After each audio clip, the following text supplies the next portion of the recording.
أعوذ بالله من الشيطان الرجيم.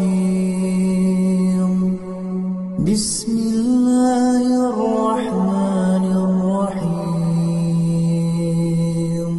فارتقب يوم تأتي السماء بدخان مبين يغشى الناس هذا عذاب أليم ربنا اكشف عنا العذاب إنا مؤمنون أنى لهم الذكرى وقد جاءهم رسول مبين ثم تولوا عنه وقالوا معلم مجنون إنا كاشف العذاب قليلا إنكم عائدون يوم نبطش البطشة الكبرى إنا منتقمون ولقد فتنا قبلهم قوم فرعون وجاءهم رسول كريم أن أدوا إلي عباد الله إني لكم رسول أمين.